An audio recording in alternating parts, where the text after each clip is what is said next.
Welcome students, welcome to Ravi's GK channel. ఈ వీడియోలో చాలా మంచి ఇన్ఫర్మేషన్ని మనం డిస్కస్ చేద్దాం. అదేమిటంటే ఎనర్జీ సెక్టర్ పాయింట్ ఆఫ్ వ్యూలో లేటెస్ట్గా ఒక అద్భుతమైనటువంటి విధానాన్ని కేంద్ర ప్రభుత్వము తీసుకురావడం జరిగింది. ఆ అద్భుతమైనటువంటి విధానము ఏపీపీఎస్సి గ్రూప్ 2 మెయిన్స్కి చాలా ముఖ్యమైనటువంటి సమాచారం.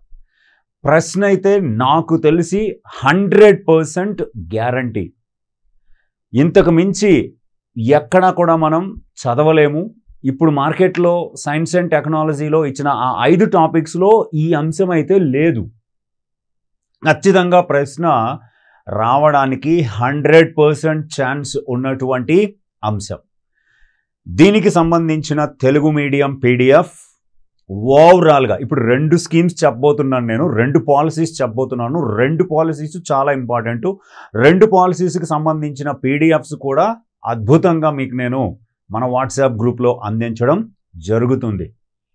కాబట్టి రవీస్ జీకే ఛానల్ని షేర్ చేసుకోండి, సబ్స్క్రైబ్ చేయండి, లైక్ కామెంట్ తప్పకుండా చేసుకోండి.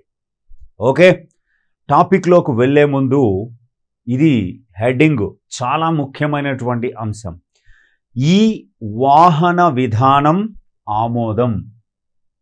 చూడండి ఇక్కడ ఈ చాలా ముఖ్యమైనటువంటిది. ఇది ఖచ్చితంగా ప్రశ్న వచ్చే అవకాశం కూడా ఉంది. ఒక్కసారి మనం దాన్ని చూద్దాం. ఈ వాహన విధానం చాలా ఇంపార్టెంట్. పాలసీస్ అన్నాం కదా, ఆ పాలసీస్ సిలబస్లో ఇచ్చిన పాలసీస్లో ఇదే చాలా కీలకమైనటువంటి పాలసీ. అందుకే ప్రశ్న వచ్చే అవకాశం ఉందని మీకు నేను స్ట్రెస్ చేసి చెప్పడానికి గల కారణం అదే. ఈ పాలసీ అంటే ఈ వెహికల్ పాలసీ అంటారు. దాన్ని ఈ వాహన విధానం అంటారు. సింపుల్గా ఇలా రాస్తాం, ఈ వెహికల్ పాలసీ. ఎట్టి పరిస్థితుల్లో ప్రశ్న గ్యారంటీ.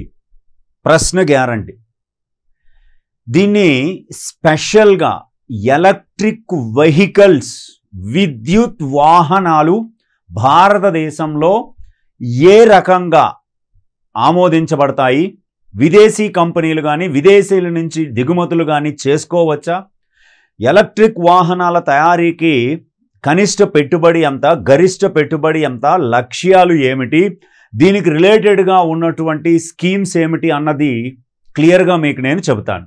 చూడండి, ఈ వెహికల్ పాలసీ అనేది స్పెషల్గా బాగా గుర్తుపెట్టుకోండి. ఇది 4 వీలర్స్కి సంబంధించింది మాత్రమే. దాన్ని సింపుల్గా ఇలా రాస్తారు, E4W, ఎలక్ట్రానిక్ 4 వీలర్స్. 4 వీలర్స్కి సంబంధించిన వాహన విధానం ఒక్కసారి చూద్దాం. ఈ వెహికల్ అంటే ఎలక్ట్రిక్ వాహనం. ప్రపంచ ఎలక్ట్రిక్ వాహనాల తయారీ కేంద్రంగా భారతదేశాన్ని అభివృద్ధి చేయాలనే లక్ష్యంతో ఈ వెహికల్ పాలసీ లేదా ఈ వాహన విధానానికి కేంద్ర ప్రభుత్వము ఆమోదం తెలిపింది. కేంద్ర ప్రభుత్వం ఆమోదం తెలిపిన తేదీ మార్చి 15, 2024. మార్చి 15, 2024న కేంద్ర ప్రభుత్వం ఈ విధానానికి ఆమోదం తెలిపింది. అత్యాధునిక సాంకేతిక పరిజ్ఞానంతో భారతదేశంలో ఎలక్ట్రిక్ వాహనాలు ఉత్పత్తి అయ్యేందుకు ఈ నూతన విధానము తోడ్పడుతుంది. అలాగే ప్రపంచవ్యాప్తంగా ఈవీ తయారీ సంస్థలు, ఎలక్ట్రిక్ వెహికల్స్ తయారీ సంస్థలు ఈ వెహికల్ పెట్టుబడులు అంటే ఈ రంగంలో పెట్టుబడులు పెట్టేందుకు భారతదేశానికి ముందుకు వచ్చేలాగా, భారతదేశంలో పెట్టుబడులు పెట్టడం కోసం ముందుకు వచ్చేలా ఈ విధానాన్ని రూపొందించడం జరిగింది. దీనివలన మన భారతీయ వినియోగదారులకి అత్యాధునికమైన ఎలక్ట్రిక్ వాహనాలు లభ్యమవుతాయి. అంతేకాకుండా ఈ ఎలక్ట్రిక్ వెహికల్స్ తయారు చేసే వారి మధ్య ఆరోగ్యకరమైన పోటీని ప్రోత్సహించి తక్కువ ధరకి ఎలక్ట్రిక్ వెహికల్స్ లభించేలా తీర్చిదిద్దడం ఈ కొత్త విధానం యొక్క ప్రధానమైనటువంటి లక్ష్యంగా చెప్పడం జరిగింది. అలాగే ఉత్పత్తి పెరిగితే, ఎక్కువ కంపెనీలు వచ్చి విద్యుత్ వాహనాల్ని ఉత్పత్తి చేస్తే ఉత్పత్తి వ్యయము తగ్గుతుంది. ఉత్పత్తి వ్యయము తగ్గించడం వలన ముడి చమురు, అంటే మనం విద్యుత్ వాహనాలు కాకుండా పెట్రోలు డీజిల్ వాహనాల్లో ప్రయాణించడం వలన మనం ఎక్కువగా దిగుమతి చేసుకోవాల్సి వస్తుంది. ఆ ముడి చమురు దిగుమతులు తగ్గుతాయి, తద్వారా వాణిజ్య లోటు కూడా తగ్గుతుంది అనేది దీని ప్రధానమైన ఉద్దేశం. అయితే విద్యుత్ వాహనాల తయారీకి చాలా ముఖ్యంగా గుర్తుపెట్టుకోండి, ఎవరైనా కంపెనీని భారత్లో నెలకొల్పాలి అంటే కనీస పెట్టుబడి, ఇది ముఖ్యం, కనీస పెట్టుబడి 4,150 కోట్లు. 4,150 కోట్ల పెట్టుబడి పెట్టి ఎవరైనా సరే ఎలక్ట్రిక్ వాహనాల్ని తయారు చేసే కంపెనీలు ఇండియాలో పెట్టవచ్చు. గరిష్ట పెట్టుబడి పరిమితి లేదు. గరిష్ట వాహనాల పెట్టుబడి పరిమితి లేదు. ఇది మాత్రం గుర్తుపెట్టుకోండి, చాలా ఇంపార్టెంట్. అయితే ఈ ఎలక్ట్రిక్ వాహనాల ఉత్పత్తి ప్రణాళిక, ఈ కొత్త విధానం ప్రకారము ప్రణాళికని ఎలా సిద్ధం చేశారు అన్నది చూస్తే, భారతదేశంలో తయారీ సౌకర్యాలు ఏర్పాటు చేసుకోవడానికి, ఎలక్ట్రిక్ వాహనాల వాణిజ్య ఉత్పత్తిని ప్రారంభించడానికి 3 సంవత్సరాల కాల పరిమితిని నిర్ణయించారు. వారు లైసెన్సు పొందిన దగ్గర నుండి 3 సంవత్సరాల లోపు ఎలక్ట్రిక్ వాహనాల తయారీకి ప్లాంటు సిద్ధం చేయాలి. అలాగే 5 సంవత్సరాల లోపు 50% దేశీయ విలువ జోడింపుని చేరుకోవాలి. అంటే ఉత్పత్తిని వేగవంతం చేసి 50% దేశీయ విలువ జోడింపుని, డొమెస్టిక్ వాల్యూ అడిషన్ని చేరుకోవాలి. 3 సంవత్సరాల నాటికి, 3వ సంవత్సరం నాటికి 25% డొమెస్టిక్ వాల్యూ అడిషన్ని, 5 సంవత్సరాల నాటికి 50% స్థానికీకరణ స్థాయిని చేరుకోవాలి. అలాగే ఎలక్ట్రిక్ వాహనాల తయారీదారులు ఎవరైనా సరే దిగుమతులు చేసుకుంటే, ఖచ్చితంగా దీన్ని గుర్తుపెట్టుకోవాలి, మనం దిగుమతులు చేసుకుంటే మనకి $800 మిలియన్ లేదా అంతకంటే ఎక్కువ ఉంటే సంవత్సరానికి 8,000కు మించకుండా గరిష్టంగా 40,000 ఎలక్ట్రిక్ వాహనాలకి దిగుమతి చేసుకోవడానికి అనుమతిస్తారు. ఇది మాత్రం గుర్తుపెట్టుకోవాలి. అలాగే CIF అంటారు. CIF అంటే కాస్టు, ఇన్సూరెన్సు, ఫ్రైట్, రవాణా. విలువ $35,000 అంతకంటే ఎక్కువ ఉన్న వాహనం పైన మొత్తం 5 సంవత్సరాల వరకు 15% కస్టమ్స్ సుంకం వర్తిస్తుంది. దిగుమతి చేసుకున్నప్పుడు 15% కస్టమ్స్ సుంకం వర్తిస్తుంది 5 సంవత్సరాల వరకు కూడా. కాకపోతే ఆ వెహికల్ $35,000 అంతకంటే ఎక్కువ ఉంటే, ఇక్కడ చూసారు కదా, చాలా ముఖ్యం. సి అంటే కాస్టు, ఐ అంటే ఇన్సూరెన్సు, ఎఫ్ అంటే ఫ్రైట్. అంటే దాని ధర, దాని ఇన్సూరెన్సు ప్లస్ రవాణా ఖర్చులు అన్నీ కలిపి $35,000 అంతకంటే ఎక్కువ ఉంటే 5 సంవత్సరాల వరకు 15% కస్టమ్స్ వర్తిస్తుంది. అలాగే ఉపయోగించని వార్షిక దిగుమతిని తదుపరి సంవత్సరానికి బదిలీ చేసుకోవచ్చు. ఈ సంవత్సరం 8,000 కార్లు తేవాలనుకున్నాం, అవి ఈ సంవత్సరం తెచ్చుకోలేకపోతే నెక్స్ట్ ఇయర్ దాన్ని ముందుకు వెళ్తుంది, అది అక్కడ తెచ్చుకోవచ్చు మరలా.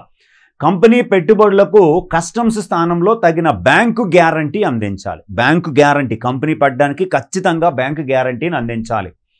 దిగుమతికి అనుమతించబడిన మొత్తం ఈవీల సంఖ్య, ఎలక్ట్రిక్ వెహికల్ సంఖ్య మినహాయించబడిన సుంకం చేసిన పెట్టుబడికి లేదా 6,484 కోట్లు ఏది తక్కువగా ఉంటే దానికి పరిమితం చేయబడుతుంది. అలాగే ఈ కొత్త ఎలక్ట్రిక్ వాహన విధానము కేంద్ర భారీ పరిశ్రమల శాఖ పరిధిలో ఈ విధానము అమలులో ఉంటుంది. కేంద్ర భారీ పరిశ్రమల శాఖ ఈ కొత్త ఎలక్ట్రిక్ వాహన విధానాన్ని అమలుపరుస్తుంది. ప్రస్తుత కేంద్ర భారీ పరిశ్రమల శాఖ మంత్రి మహేంద్రనాథ్ పాండే ముఖ్యమైనదండి, చాలా ఇంపార్టెంట్. అయితే ఇప్పుడు దీని డీటెయిల్స్ని మనం చూసుకుంటే, భారతదేశము ఆటోమొబైల్ రంగంలో లేదా ఆటోమోటివ్ రంగంలో ప్రపంచంలో 3వ అతిపెద్ద మార్కెట్గా ఉంది. 3వ అతిపెద్ద మార్కెట్గా ఉంది. ప్రపంచంలో వేగంగా వృద్ధి చెందుతున్న ఆటోమేటివ్ మార్కెట్ ఏదైనా ఉంది అంటే అది భారతదేశందే. ప్రస్తుతం భారత్ యొక్క ఆటోమేటివ్ మార్కెట్ పరిమాణము సుమారుగా 12.5 లక్షల కోట్లు, 12.5 lakh crores. ఇది $151 బిలియన్ $151 బిలియన్ ఉంది.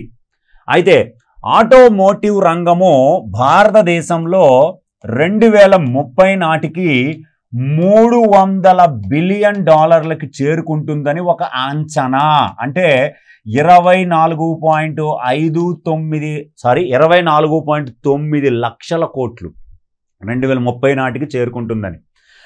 ఆటోమోటివ్ రంగము అంటే ఈ రవాణా రంగము భారత జీడిపికి ప్రతి సంవత్సరము సుమారుగా 7.1% వాటాని అందిస్తుంది. చాలా ముఖ్యమైనటువంటి అంశం. అయితే మన నీతి ఆయోగ్ అనేటువంటి ఒక సంస్థ, నీతి ఆయోగ్ అనే ఒక సంస్థ 2030 నాటికి భారతదేశంలో ఎలక్ట్రిక్ వాహనాలు అంటే మొత్తం వాహనాలు, రోడ్లపై నడుస్తున్న మొత్తం వాహనాలలో ఎలక్ట్రిక్ వాహనాలు ఎలా ఉండొచ్చు అనే దాన్ని ఒక అంచనా వేసి చూపించింది. చూడండి, ఎలక్ట్రిక్ 2 వీలర్స్, ఈ 2 వీలర్స్ అనేవి 35 నుంచి 40% రోడ్ల మీద ఉంటాయట 2030 నాటికి. అలాగే 4 వీలర్స్ 9 నుంచి 11% ఉంటుంది. నెక్స్ట్ 4 వీలర్స్ షేర్డ్ అంటే ట్యాక్సీలు, షేర్డ్ ఈ ట్యాక్సీలు 20 నుంచి 25% ఉంటాయట. అలాగే బస్సులు, ఈ బస్సెస్ 13 నుంచి 16% ఉంటాయి అని నీతి ఆయోగ్ తన చర్చాపత్రంలో పేర్కొనడం జరిగింది. అలాగే దీంట్లో భాగంగా మనకి PLI ఆటో అనేటువంటి ఒక స్కీమ్ని కూడా కేంద్ర ప్రభుత్వం తీసుకొచ్చింది. PLI auto. PLI అంటే ప్రోడక్ట్ లింక్డ్ ఇన్సెంటివ్. వారు ఉత్పత్తి చేసిన ఉత్పత్తుల ఆధారంగా ప్రోత్సాహకాలను ఇవ్వడం. అయితే ఈ ఆటో రంగంలో అంటే ఆటోమోటివ్ రంగంలో ఈ PLIని 2021 సెప్టెంబర్ 23వ తేదీన ప్రారంభించడం జరిగింది. ఎంత? 25,983 కోట్ల రూపాయల ఇన్సెంటివ్స్తో, ఆర్థిక ప్రోత్సాహంతో ఈ పథకాన్ని ప్రారంభించడం జరిగింది. దీని వలన దేశీయ తయారీ ప్రోత్సహించడం, మరియు ఆటోమోటివ్ తయారీలో పెట్టుబడులని ఆకర్షించడం ప్రధాన ఉద్దేశంగా ఈ ప్రోడక్ట్ లింక్డ్ ఇన్సెంటివ్ అనే స్కీమ్ని ఆటోమొబైల్ రంగంలోకి కేంద్ర ప్రభుత్వం తీసుకురావడం జరిగింది. అలాగే PLI scheme for advanced chemistry cell అంటారు. దీన్ని కూడా కెమిస్ట్రీ సెల్కి అంటే బ్యాటరీస్ తయారీకి, ఆ బ్యాటరీస్ ద్వారా నడిచే వాహనాలని తయారీకి కూడా పిఎల్ఐ స్కీమ్ని తీసుకురావడం జరిగింది. అలాగే చాలా ముఖ్యమైనటువంటిది ఫేమ్ అనేటువంటి ఒక స్కీము. ఇది ముఖ్యం. ఆ పథకాన్ని ఆమోదించినప్పుడు కేంద్ర ప్రభుత్వం గెజిట్ విడుదల చేసింది. ఆ గెజిట్లో పేర్కొన్న విషయాలనే ఇప్పుడు మీకు నేను చెబుతూ ఉన్నాను. గెజిట్ ఇదంతా కూడా రాజపత్రం. ఫేమ్ అంటారు. ఎలక్ట్రిక్ వాహనాలని భారతదేశంలో భారీ స్థాయిలో ఉపయోగించేలా ప్రోత్సహిస్తూ కాలుష్యాన్ని తగ్గించుకోవడం, తద్వారా దిగుమతులని అంటే క్రూడ్ ఆయిల్ యొక్క దిగుమతులను తగ్గించుకొని వాణిజ్య లోటును తగ్గించుకోవాలన్న ఒకే ఒక లక్ష్యంతో ఫేమ్ అనేటువంటి ఒక కొత్త పథకాన్ని ఇప్పటి వరకు 2 దశలలో కేంద్ర ప్రభుత్వం భారీ పరిశ్రమల శాఖ ద్వారా అమలు చేయడం జరిగింది. ఫేమ్ అంటే ఫాస్టర్ అడాప్షన్. ఫేమ్ అంటే ఫాస్టర్ అడాప్షన్ అండ్ మ్యానుఫ్యాక్చరింగ్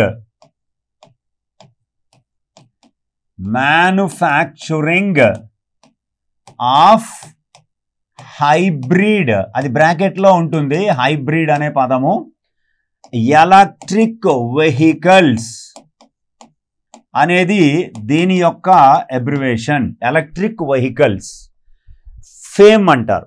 అయితే సాధారణంగా హైబ్రిడ్ అంటే అటు ఇంధనంతోని ఇటు నేచురల్ గ్యాస్తోని కానీ లేకపోతే ఎలక్ట్రిక్తో కానీ అటు నేచురల్ గ్యాస్తో కానీ నడిచేవి హైబ్రిడ్ వాహనాలు.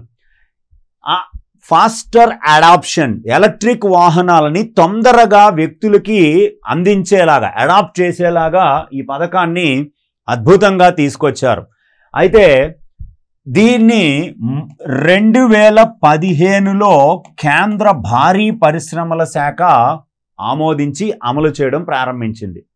దేశంలో ఎలక్ట్రిక్ హైబ్రిడ్ వాహనాల స్వీకరణని ప్రోత్సహించడం, దీనిని 2 దశలలో నిర్వహించారని చెప్పాం. అందులో దశ 1 స్టేజ్ 1ను తీసుకుంటే లేదా ఫేజ్ 1ను తీసుకుంటే ఇది 4 సంవత్సరాల పాటు 2015 నుంచి 2019 మధ్య అమలైంది. 15-16, 16-17, 17-18, 18-19 4 సంవత్సరాల పాటు ఈ ఫేమ్ 1 దశ అమలైంది. అప్పుడు దీనికి 895 కోట్లని కేటాయించడం జరిగింది. ఈ 895 కోట్లలో 360 కోట్ల మొత్తంతో 2.8 లక్షల ఎలక్ట్రిక్ వాహనాలకి ప్రోత్సాహకాలు అందించడం జరిగింది. 280 కోట్లతో దేశవ్యాప్తంగా వివిధ నగరాలలో 425 ఎలక్ట్రిక్ మరియు హైబ్రిడ్ బస్సులని ప్రారంభించడం జరిగింది. 43 కోట్లతో 520 ఛార్జింగ్ స్టేషన్లని వాటికి సంబంధించిన సదుపాయాల్ని కల్పించడం జరిగింది. అలాగే ఈ 4 సంవత్సరాలకి గాను మొత్తంగా 529 కోట్లని మొత్తంగా ఖర్చు చేయడం జరిగింది. అయితే ఇప్పుడు మనం 2వ దశ అనే దాన్ని మనం తీసుకుంటే చాలా ఇంపార్టెంట్. ఈ 2వ దశలో ఏకంగా చాలా బాగా గుర్తుపెట్టుకోవాలి, 2019 ఏప్రిల్ 1 నుంచి 2021 వరకు మాత్రమే దీన్ని 2 సంవత్సరాల కాలానికి తీసుకురావడం జరిగింది. 2 సంవత్సరాల కాలానికి. కాకపోతే మధ్యలో కోవిడ్ అనేటువంటిది తీవ్రంగా కుదేలైపోయేలా చేయడంతో 2021 జూన్లో దీన్ని 3 సంవత్సరాలు ఎక్స్టెండ్ చేయడం జరిగింది. దీంతో ఫేమ్ 2 అనేది యాక్చువల్గా 2019 నుంచి 2022 వరకు ఉండాలి. సారీ, 3 సంవత్సరాలు. 3 సంవత్సరాలు మరొక 2 సంవత్సరాలు పొడిగించారు. 2 సంవత్సరాలు పొడిగించారు. దాంతో 2019 ఏప్రిల్ 1 నుంచి ఇప్పుడు ఇది 2024 మార్చి 31 వరకు అమలులోకి వచ్చింది. 5 సంవత్సరాల పాటు అమలులో ఉంది. ఈ 5 సంవత్సరాలకి మొత్తము 10,000 కోట్లని కేటాయించడం జరిగింది. ఎగ్జాక్ట్ ఫిగర్ అది. 10,000 కోట్లని కేటాయించారు ఈ ఫేమ్ పథకానికి. ఈ 10,000 కోట్లలో భాగంగా అప్పుడు పొడిగించినప్పుడే ఎలక్ట్రిక్ 2 వీలర్స్కి డిమాండ్ ప్రోత్సాహకాన్ని కిలోవాట్ పర్ అవర్కి 10,000గా ఉన్నదాన్ని 15,000కు పెంచారు. 40 లక్షల కంటే ఎక్కువ జనాభా ఉన్న నగరాలు, దేశంలో 9 నగరాలు ఉంటే ఆ 9 నగరాల్లో ఎలక్ట్రిక్ బస్సుల్ని తీసుకురావాలని నిర్ణయించారు. ముంబై, ఢిల్లీ, బెంగళూరు, హైదరాబాద్, అహ్మదాబాద్, చెన్నై, కోల్కతా, సూరత్ అండ్ పూణే, ఈ 9 నగరాల్లో ఈ బస్సులని లాంచ్ చేసే బాధ్యత ఈఈఎస్ఎల్ చూసుకుంటుంది. ఈఈఎస్ఎల్ అంటే energy efficiency services, energy efficiency services limited. అయితే ఈ రెండవ దశ కూడా పూర్తయింది. కానీ ఇక్కడ చాలా ముఖ్యమైన అంశం ఏమిటంటే 2023 డిసెంబర్కి వచ్చేటప్పటికి దేశవ్యాప్తంగా 7,090 ఈ బస్సులు, ఎలక్ట్రిక్ బస్సులని, 5 లక్షలు 3 వీలర్స్, ఎలక్ట్రిక్ 3 వీలర్స్ని, 55,000 4 వీలర్ పాసింజర్ కార్లని, 10 లక్షల 2 వీలర్లని మద్దతు ఇవ్వాలని లక్ష్యంగా పెట్టుకొని ఇవ్వడం జరిగింది. అలాగే రెండవ దశ వచ్చేటప్పటికి మొత్తంగా సుమారుగా తీసుకుంటే 2023 డిసెంబర్ వరకు తీసుకుంటే 4,69,315 విద్యుత్ వాహనాలకు మద్దతు ఇచ్చారు. దానికి 1,869 కోట్లు ఖర్చయింది. అలాగే 26 రాష్ట్రాలు కేంద్రపాలిత ప్రాంతాల్లోని 65 నగరాల్లో 6,862 ఈ బస్సులను కేటాయించారు. అందులో 3,487 ఎలక్ట్రిక్ బస్సులు డెలివరీ కూడా అయిపోయింది 29 నవంబర్ 2023 నాటికి.